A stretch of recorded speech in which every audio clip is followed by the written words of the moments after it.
Eu sempre achei a astrologia uma bobagem. Até o dia em que ela mudou a minha vida. Astrologia não é ciência. Misticismo, esoterismo, quântico. Eu também já trouxe a esse conhecimento esse tipo de julgamento. E sinceramente eu não me arrependo de ter feito isso. Porque eu acho que isso só tornou a experiência mais interessante. Em muitos momentos tão profundamente obscuros da minha vida, uma janela que se abriu trazendo um pouco de luz e ar fresco. Para eu conseguir respirar, foi poder contar com aquele ambiente seguro e neutro do consultório de um psicólogo. No meu caso, de uma psicóloga, a Nilce Nakashima. Falar sobre o inexpressável traz um alívio que só quem faz pela primeira vez realmente pode compreender. A gente tem um acúmulo tão grande de experiências dolorosas, mas a gente também tem um acúmulo muito grande de julgamentos que a gente sofre e que a gente faz às outras pessoas. Portanto, a gente acaba tendo medo de dizer o que a gente pensa ou o que a gente sente de verdade, porque a gente sabe que a possibilidade de ser julgado é muito grande. A gente teme dizer o que pensa, o que sente, o que fez de errado. Ainda que a gente possa ter se arrependido, sinceramente, é difícil falar porque a gente sabe que eu já me arrependi de ter feito isso. Já até pedi desculpas, mas é doloroso ser julgado de novo por isso, de novo, mais uma vez, de novo, tô até redundante. Porque quando a gente se expõe, a gente sabe que inevitavelmente a gente se expõe ao julgamento. E o psicólogo não pode julgar. Esta é a ética da sua profissão. Ele não pode julgar você por uma traição, ele não pode te julgar por uma mentira. O psicólogo não pode te julgar até mesmo por um assassinato. Ele não pode te julgar pela sua aparência, pela sua fé.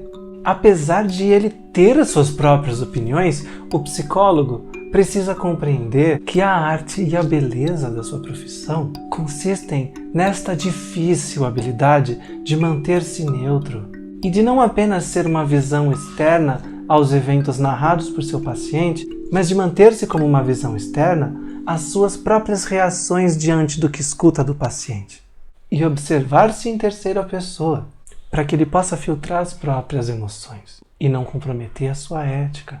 Não é fácil ser um bom psicólogo e, por isso, poder contar com a sabedoria dessa pessoa, com o seu conhecimento, com a sua experiência de vida, com os seus anos dedicados a estudar a mente humana, sobretudo a sua própria, nos traz um alívio muito grande, porque o simples ato de falar sobre as coisas que nos causam medo ou vergonha nos traz paz.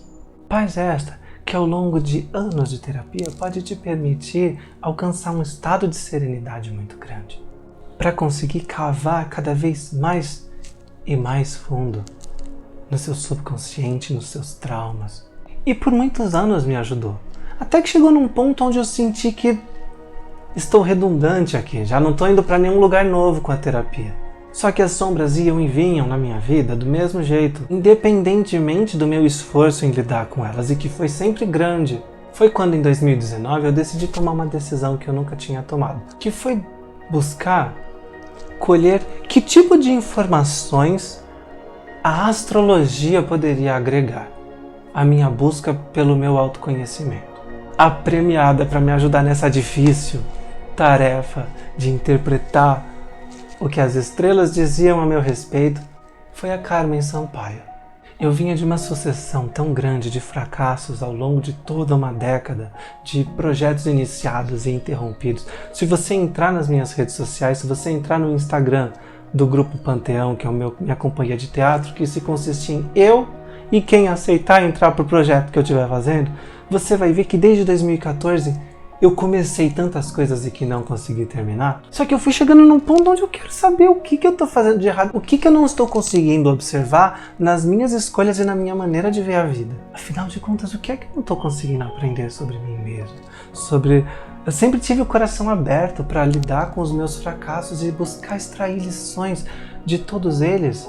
Sem qualquer constrangimento, eu falo sem nenhuma vergonha sobre cada vez que eu levantei, dei 3 passos e caí. Mas por que eu continuo caindo?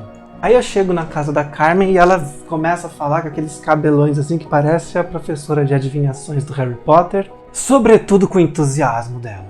Eu vi naquela hora que eu estava diante de uma atriz muito talentosa. Porque ela sabia improvisar, ela era intuitiva e, acima de tudo, ela estava completamente apaixonada pelo que ela fazia. Ela estava num palco, brilhando, fazendo aquilo que ela passou a vida inteira estudando e se dedicando para ser boa. Aquele era o momento dela, brilhar, sendo útil, com o que ela sabia de melhor. Afinal de contas, o que a Carmen estava fazendo de fato? Cada vez que ela começava assim com... Não, porque o seu Vênus em quadratura com Júpiter, com não sei o que, com Leão em isso e aquilo, eu percebo que ela está falando sobre coisas, a meu respeito, das quais eu não havia comentado com ela. Ela começou a falar sobre características minhas tão pessoais que eu ainda não tinha criado intimidade com ela para chegar nesses lugares. Então, quando ela começa com essa interpretação dos astros, ela me surpreende com um ponto de vista a meu respeito que eu nunca tinha conseguido ter.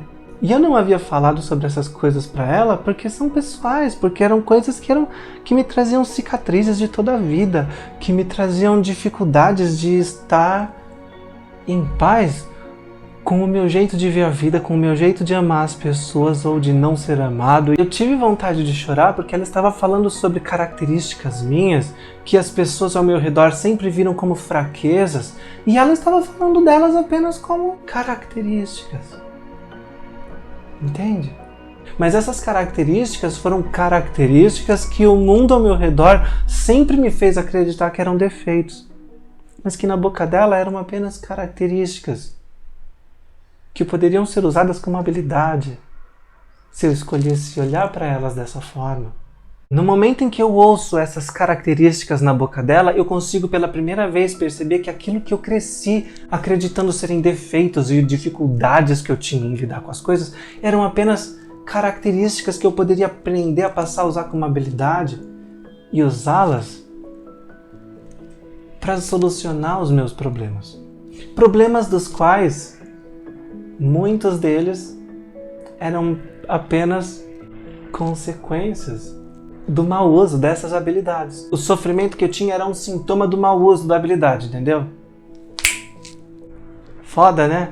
Deixava isso no piloto automático e eu era sempre engolido por essas características minhas que eu sequer tinha serenidade para olhar com amor. O trabalho que a Carmen fez por mim me ajudou a perceber que tudo aquilo que eu acreditava serem defeitos que eu tinha eram, na verdade, habilidades e qualidades que eu não estava sabendo utilizar e que elas estavam acontecendo no piloto automático, então eu acabava sendo boicotado e sabotado por elas. Mas todas elas existem com o único propósito de servirem ao meu propósito, aos meus propósitos, quaisquer que sejam eles, entende?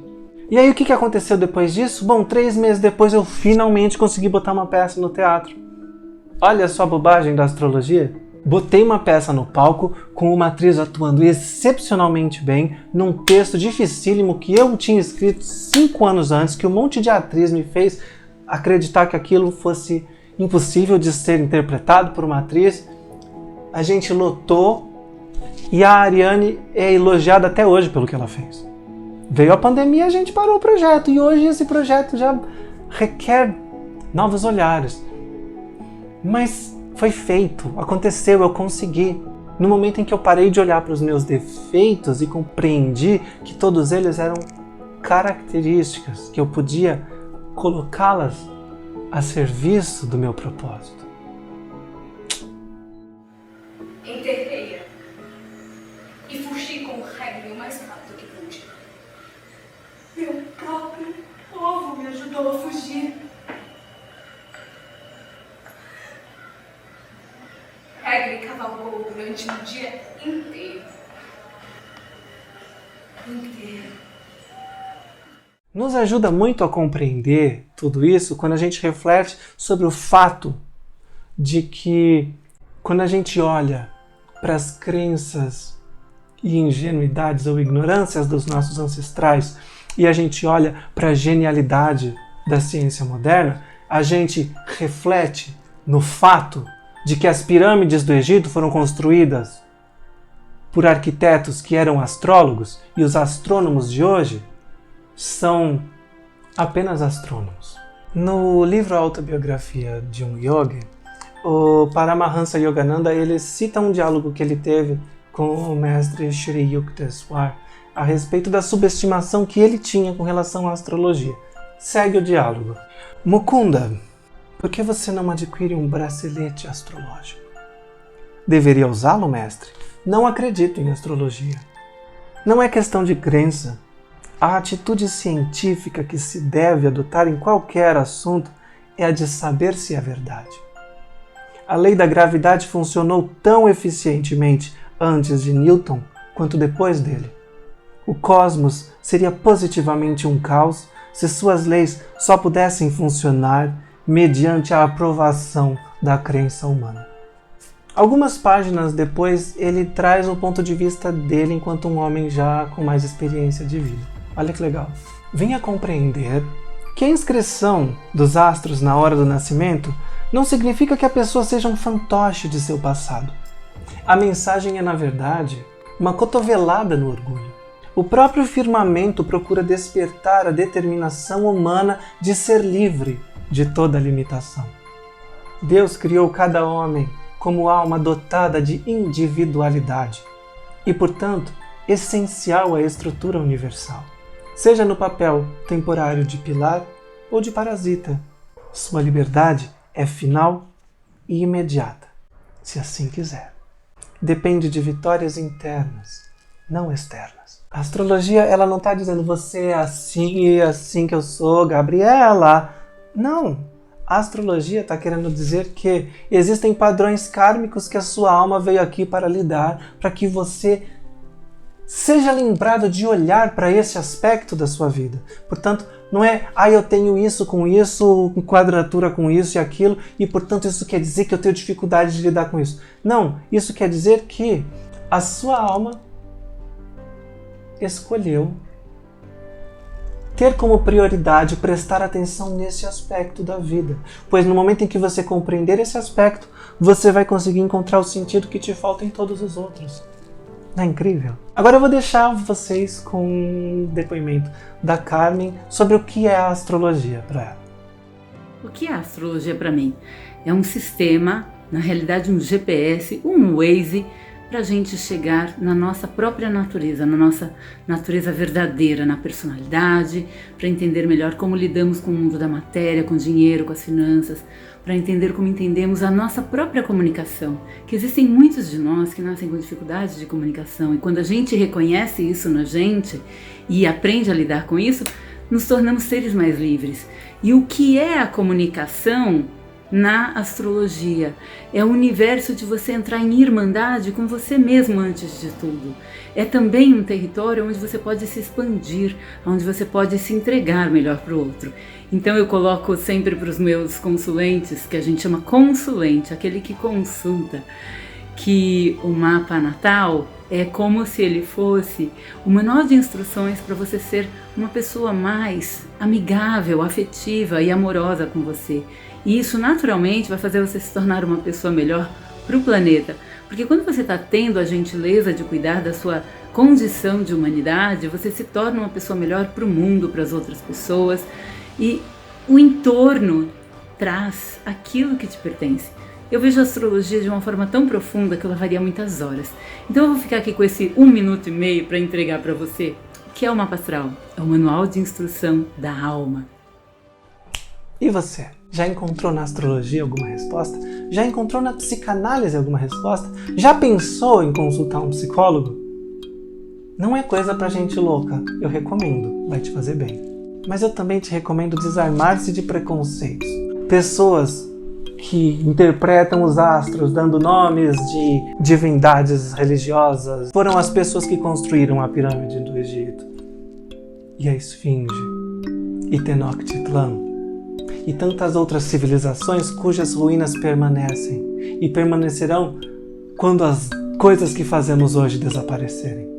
A menos que a gente aprenda a ter humildade e tratar com respeito o conhecimento dos nossos ancestrais. Quais foram os seus caminhos? Se foi a religião, como a religião te ajudou? Qual é a sua história? Conta aqui, vamos conversar. Se você gostou do vídeo, deixa uma curtida. E se você não gostou, manda para quem você não gosta. Mas eu vou ficar por aqui. Eu sou Alex Pedro e esse foi o Papo com um Amigo Canceriano. Te vejo na próxima.